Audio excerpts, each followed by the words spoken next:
अस्सलाम वालेकुम, आप देख रहे हैं Mubashar Luqman YouTube channel. Asad Umar minister for planning इस वक्त मेरे साथ मौजूद हैं और बड़ी इमरजेंसी में मैंने इनसे कल टाइम लिया था, जब मेरी इनसे बात भी हुई थी रोज़े के बाद, कोई 1 घंटे के बाद।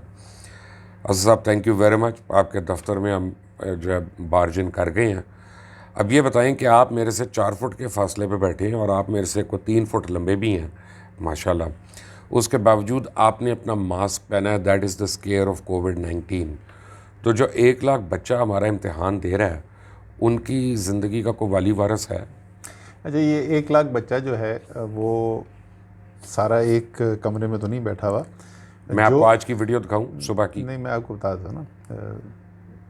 देखिए, जो फैसला कि इम्तहान कराने नहीं कराने, ये एजुकेशन मिनिस्ट्री का फैसला था। उन्होंने फैसला किया कि इम्तहान कराने। हमारे को प्रोटोकॉल्स हैं जो NCOC डिफ़ाइन करती है, और उन प्रोटोकॉल्स के मुताबिक आप एक्टिविटी या कर सकते हैं या नहीं कर सकते, वो बिल्कुल क्लियरली डिफ़ाइंड है। लेकिन कल क्योंकि बहुत ज़्यादा हेल्थ कंसर्न के इश्यूज़ आ रहे थे, तो इसलिए आज सुबह की मैंने NCOC मीटिंग के एजेंडा पे भी ये डलवाया था पॉइंट, और हमने वो दोबारा से रीट्रेट किया है और इंडिपेंडेंट मैंने ऑडिट भी करने को कहा है। तो आपके पास अगर वीडियो है तो प्लीज़ ज़रूर मुझे भिजवाइए। मैं आपको अभी दिखा देता हूँ।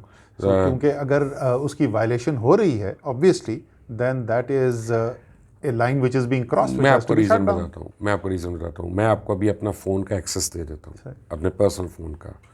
और आप देखें जिसमें स्टूडेंट्स ने अपनी रिपोर्ट्स मुझे भेजी हैं कि वो कोविड पॉजिटिव हैं और वो दे रही हैं। तो आई मीन बज़ाते खुद एक वायलेशन है, बिकॉज आपके पास कोई गेज करने का तरीका ही नहीं है कि वहाँ पे जो आ रहा है सेफ़ है कि नहीं है।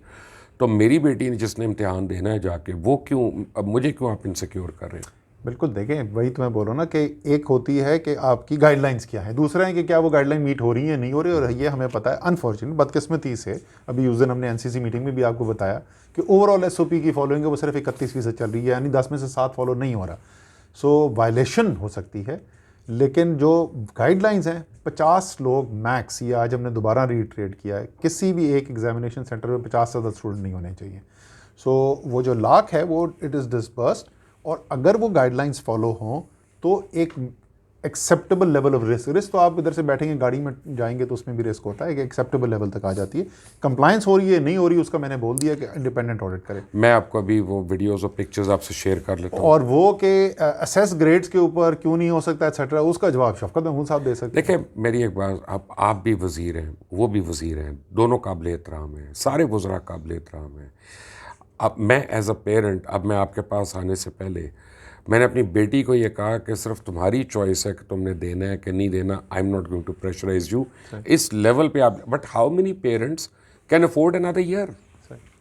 मैं जैसे वो रहा ना, एजुकेशन साइड पे मैं बिल्कुल कमेंट नहीं करूंगा, बिकॉज नाम मेरा वो पेरेंट भी डोमेन तो है है ना जी। पेरेंट भी तो है आप। नहीं, मैं सबको फिर वही दोबारा रिपीट कर रहा हूँ कि देखिए वो education you are side, human being as well. मैं बिल्कुल ह्यूमन बीइंग, और मैं ये कह रहा हूँ कि मैं जो बाकी तमाम सोसाइटी के अंदर, पूरे माशरे के अंदर, देखें सिर्फ इस वक्त ये 1 लाख बच्चे नहीं, 22 करोड़ लोग हैं ना, और हम 22 करोड़ लोग एक्टिविटीज़ ऐसी कर रहे हैं जिसमें एक लेवल ऑफ रिस्क इन्वॉल्व है। अगर मैं ख़त्म करना चाहूँ तो बस ट्रैवल भी बंद हो जाए, सारे दफ्तर भी बंद हो जाएं, हम ये इंटरव्यू ना दे रहे हों, एट्सेट्रा एट्सेट्रा। सो एक हमने एग्री किया हुआ है कि एक थ्रेश होल्ड है रिस्क का, कि यहाँ तक अगर रिस्क हो तो ठीक है, रीजनेबल है। एंड मैं फिर वही कहूँगा कि अगर वो जो इश्यूज़, जो प्रोसीजर्स हैं उसको फॉलो किया जाए, 50 से ज़्यादा एग्जामिनेशन सेंटर में ना हो, तो रिस्क एक ऐसे लेवल पे जहाँ एक्सेप्टेबल हो सकता है। असल में होता क्या है, एग्जामिनेशन सेंटर में आप सेपरेशन कर सकते हैं असद साहब, लेकिन जब क्लटर होता है, जब आप निकल रहे होते हैं, जा रहे होते हैं, एक एंट्रेंस है, एक एग्ज़िट है, और बच्चे हैं, यू नो, अब और बाथरूम्स हैं। ये जो आपका पॉइंट है ना, देखें जब मैं इंसिस्ट कर रहा था कि 50 से ज़्यादा नहीं हो, तो काउंटर आर्ग्यूमेंट ये था कि यार अगर हॉल बहुत बड़ा है तो उसमें तो स्पेस है, अगर 300 बच्चा भी बैठ जाए तो क्या हो जाता है। और एग्जैक्टली मेरी ये आर्ग्यूमेंट थी, एंट्री एग्जिट जिसको तो पहले खड़े हुए आपस में बात करें, इसलिए हमने कहा कि 50 तक लिमिट करें इसको। मैं आपको एक तस्वीर दे देता हूँ, वरना आपने देखी होगी शायद, क्योंकि आप बड़े इन्फॉर्म्ड मिनिस्टर हैं। वो परसों आपके चेयरमैन सेनेट ने को खाना किया हुआ, अफ्तारी की हुई थी। तो अगर वो वायलेशन नहीं है तो और के जाए, उनको अरेस्ट करें। लॉ मेकर्स अगर रिस्पेक्ट नहीं करते लॉज को और SOP को, तो अवाम का क्या कसूर है? 100% दुरुस्त बात है कि सारी ये तो अभी आपको लास्ट, अगर आपको मेरी मीडिया टॉक पिछले हफ्ते की याद हो, मैंने खास तौर पे वज़ीर आला से अपील की थी कि लीडरशिप दिखाएं इस वक्त, this is the time to show your leadership.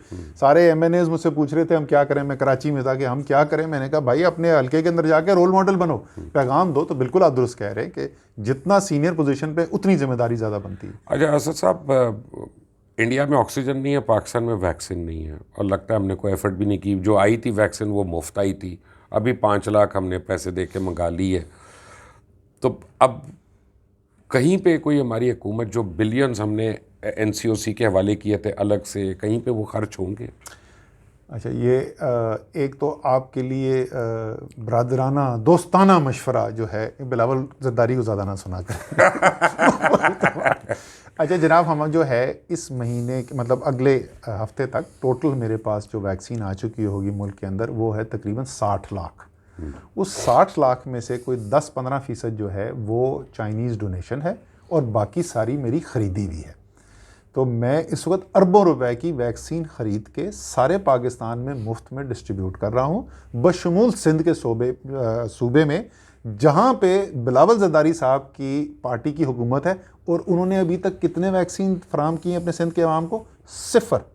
एक वैक्सीन नहीं फराम किया। मैं इमरान को भी ये बात समझाता हूँ और आपको भी ये बताऊँगा कि please forget about Asif Zardari and Nawaz Sharif, you are there now. नहीं, उसने मुझे भाई सिंध में गवर्नमेंट है, 18th अमेंडमेंट के इतने बड़े चैंपियन हैं। और कल उन्होंने तकरीर की इसलिए मुझे याद आ गए थे। बट कमिंग बैक, हम जैसे मैंने कहा तकरीबन 60 लाख वैक्सीन आ चुकी हैं। ग्रेजुअली हम नीचे जा रहे हैं। अभी मैंने आज ट्वीट भी कर दिया है, परसों से 50 साल से अगर आपकी उम्र ज़्यादा है रजिस्टर कराएं, जो अपने मर्जी का वैक्सीनेशन सेंटर जाएं, आप वैक्सीन करवा लें। 40 की ओपन कर दी है और मैंने पहले ट्वीट कर चुका हूँ, ईद के बाद हम सबकी खोल देंगे। तो हमारी सप्लाई बढ़ती चली जा रही है, वैक्सीनेशन का रेट बढ़ता चला जा रहा है। इस हफ्ते में मुझे इंशाल्लाह ताला उम्मीद भी है और यकीन भी है कि हम एक दिन में 1 लाख से ज़्यादा वैक्सीन क्रॉस करेंगे। और हम ड्रैप जो स्पुतनिक के ऊपर क्यों बैठा हुआ है? ड्रैप ने देखें जो फैसला किया स्पुतनिक के ऊपर, आपको पता है पहले मेरी अपनी ज़ाती राय ये थी, इस पे 2 राय हैं। मेरी अपनी ज़ाती राय ये थी कि यार देखो, अगर हुकूमत मुफ्त में वैक्सीन ना प्रोवाइड कर रही हो ना, तो फिर तो मेरे लिए प्राइस कंट्रोल बड़ी क्रिटिकल चीज़ हो जाती है कि लोग जो हैं उनको एक्सप्लॉइट ना किया जा सके। यहाँ पे तो वो केस नहीं है। यहाँ पे तो हम सिर्फ वो कह रहे हैं आपके पास पैसा ज़्यादा है, आप साहिब सरबत हैं, आप नहीं इंतज़ार करना चाहते। इंतज़ार तो सारी दुनिया में हो रहा है। अमेरिका जैसे मुल्क के अंदर भी महीनों लग रहे हैं वैक्सीनेशन कंप्लीट करने के लिए।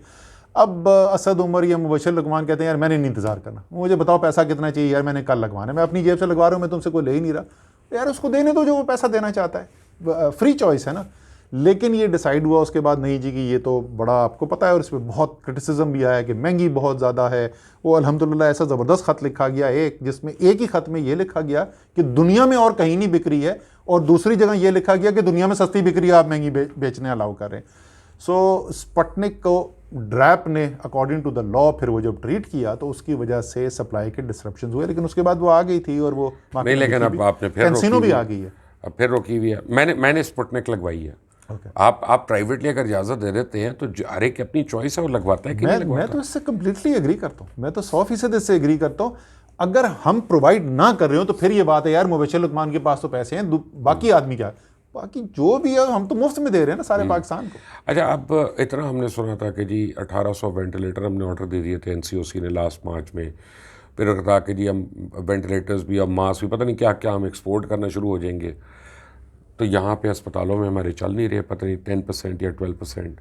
सॉरी, 1800 नहीं थे, हमने ऑक्सीजन के 2800 बेड ऐड किए थे। वफाक ने NCOC के जरिए तमाम सूबों के अंदर वो डिस्ट्रीब्यूशन हुई थी। और यही वजह है कि पिछले साल जून में जो पीक पे लोग ऑक्सीजन पे गए थे अस्पतालों में, वो 3400 पेशेंट थे। और अगर आपको जून का पहला हाफ याद हो तो हंगामा, आपके पास भी मैसेज आ रहे होंगे, मेरे पास भी, बेड दिला दो, बेड दिला दो। इस वक्त कल बदकिस्मती से 4865 लोग, 4865 वर ऑन क्रिटिकल केयर, लेकिन आपको इस दफ़ा वो नॉइज़ उतनी नहीं नज़र आ रही, और उसकी वजह यह है कि कैपेसिटी ऐड की गई नहीं है तो आप system के अंदर। और मैट्रिक और इंटर के भी एग्जाम इसी हफ्ते करवा दें तो आवाज़ें आ जाएगी आपको, आप आवाज़ें आ टेंशन ना लें आप नहीं, लोगों ने इंतज़ाम तो पूरा किया मैंने है। मैट्रिक इंटर के इम्तहान जिस तरीके से लॉरी कल टूटे हैं वो ईद की शॉपिंग के लिए तो खुदा ना जब खास्ता। आप ये स्टेटमेंट देंगे कि शायद ईद पे लॉकडाउन हो जाए तो लोगों पर टाइम देखिए कहाँ हम कर क्या रहे हैं, हम ये क्यों हमने ये बोला है, नॉर्मल पाकिस्तान के हमारे कल्चर का एक हिस्सा है कि आखिरी 3 दिन ईद से पहले जो है ना हम सारे बाज़ारों में टूटते हैं और उसकी वजह से कंजेशन होती है। तो हम ये कह रहे हैं खुदा का वास्ता आखिरी दिन का इंतज़ार ना करो, अभी से शॉपिंग करते रहो ताकि वो फेज़ आउट हो जाए। मुझे एक बात बताइए कि आप अगर रिस्ट्रिक्शन जो कर रहे हैं ना कि 6 बजे तक खुली हुई हैं दुकानें, एनसीओसी जो कह रहा है, आप इसको 24 घंटे कर दें, आपका लोड कम हो जाएगा, रश कम हो जाएगा। नहीं होगा, उसके मैं बताता हूँ क्यों नहीं होगा कम। ये रमज़ान के लिए खसूसी तौर पे मैं बोल रहा हूँ। देखें, अगर आप अफ्तारी के बाद शॉपिंग अलाउ करते हैं ना, बाज़ार खोलते हैं, तो लोग वहाँ पे सिर्फ ज़रूरी चीज़ के लिए नहीं जाते, फिर वो टाइम गुजारने के लिए जाते हैं। सारा नौजवान उधर बैठा होता है, सारे होटल्स भरे हुए होते हैं, और आपको पता है इस बीमारी के अंदर अगर आपने स्प्रेड कम करना है तो मोबिलिटी रिस्ट्रिक्ट करनी है। जो अभी हम कर रहे हैं, रोज़ा रख के दोपहर के 3 बजे वो बंदा जाएगा जो ज़रूरी काम से जा रहा है। सो इससे डेफिनेटली मोबिलिटी रिड्यूस होती है। थोड़ा सा वो बैलेंसिंग भी है।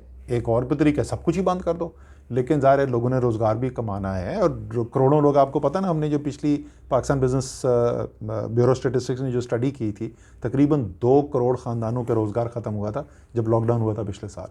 तो उसको भी हमने ज़ाहिर है बैलेंस कर। लेकिन को भूखा नहीं मरा था, मैं गारंटी से बता रहा हूँ कि पाकिस्तानी पब्लिक ने बहुत राशन डिस्ट्रीब्यूट किया। बिल्कुल कोई भूखा नहीं मरा था। आपके टाइगर फोर्स ने नहीं किया, by the way. Tiger force ने भी सर, किया था, अभी कहाँ है वो? अवाम ने भी किया था, टाइगर फोर्स ने भी किया था, लेकिन भूखा नहीं कोई मरा था। हर 2 में से 1 पाकिस्तानी, उसी सर्वे के मुताबिक हर 2 में से 1 पाकिस्तानी ने या खाने की इनटेक कम की थी या क्वालिटी कम की थी। सो ह्यूमन इम्पैक्ट उस लॉकडाउन का, और सारी दुनिया में तो अब हो चुका है ना, सारी अमीर तरीन मुल्क नहीं उसको सस्टेन कर सकता। ईद की नमाज़ों की इजाज़त होगी?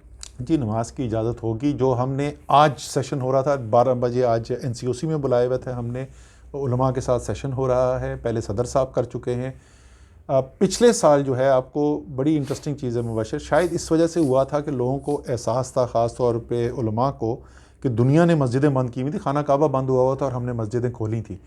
तो उसकी वजह से एक एहसास ज़िम्मेदारी था। हस्पतालों के बाद सबसे ज़्यादा SOP पे कंप्लाइंस मसाजिद के अंदर थी, अब नहीं, अब बिल्कुल ख़त्म है।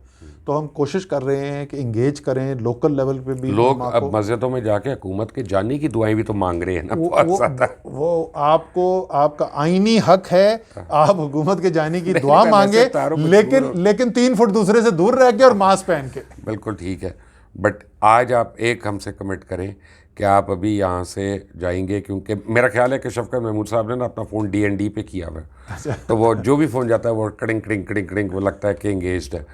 तो उनको कम से कम कहें कि एक दफ़ा कंपैशनेटली इसको या सोचे या वो रैशनल दे दें ताकि पेरेंट्स की तशफ़ी हो जाए। मैं अब ऑन एयर ये कह रहा हूँ, शायद मुझे नहीं कहना चाहिए, मेरे ख्याल में जिस तरीके से अपने फैसले को एक्सप्लेन करना चाहिए था, वो नहीं किया, वो एजुकेशन मिनिस्ट्री ने नहीं किया है। तो ये बहुत ज़रूरी है कि आज की NCOC मीटिंग में एजुकेशन सेक्रेटरी आई हुई थी फराह में, तो आज उनसे मैंने यही रिक्वेस्ट की थी कि खुदा का वास्ता अपना पॉइंट ऑफ व्यू एक्सप्लेन तो करें, लेआउट तो करें, क्यों आप ये कर रहे हैं फैसला। गुज़ाहिर है उनको ये तो नहीं शौक है कि बच्चों को कोरोना कराएं, तो कोई आपकी मंतक होगी ना, तो मंतक बताएं तो पाकिस्तान को। जाने से पहले कोई अच्छी खबर है हमारे लिए?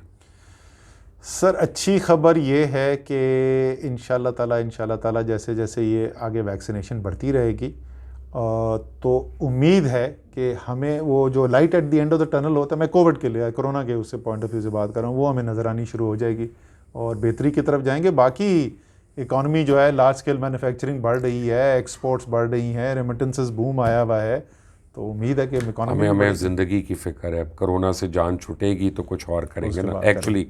एंड जैसे मैंने कहा, light at the end of the tunnel है, लेकिन इसका मतलब हम अभी भी टनल में हैं। तो अभी इंडिया जैसे हालात की उम्मीद तो नहीं है, इंशाल्लाह ताला नहीं होने देंगे जी, इंशाल्लाह ताला नहीं होने देंगे। मैं ऑक्सीजन का बता दूं, आपने पूछा नहीं, हमने बड़ी तफसील से ऑक्सीजन की सप्लाई चेन के ऊपर काम किया है। चाइना से बुक कर लिया। नहीं, इंपोर्ट तो आखिरी ऑप्शन है, बट डोमेस्टिक हमारे तो इंशाल्लाह ताला कोई वरी नहीं होनी चाहिए। ऑक्सीजन भी मैनेज। अच्छा जी, कल मुझे एक, क्योंकि फेसबुक ने आधा डॉक्टर बना दिया हम सारों को ना, वो हम जंगल के हर दरख्त का कावा बना के पी चुके हैं ये वो, लेकिन क्या ये सही है कि जो नेबुलाइजर्स होते हैं जो हम एस्थमेटिक लोग या वैसे लोग लेते हैं, they work like oxygen cylinder? Sir मैं इसके ऊपर मैं कैन यू expert फाइंड नहीं दैट हूँ, आउट? क्योंकि अपने अगर ये है तो फैज- बड़ा इजी सोल्यूशन है हाँ, वो घरों में। सही है। फैसल सुल्तान साहब से पूछता हूँ मैं। बिल्कुल, मैं भी पूछता हूँ, आप भी पूछे। Asad Umar, thank you sir, thank you very much.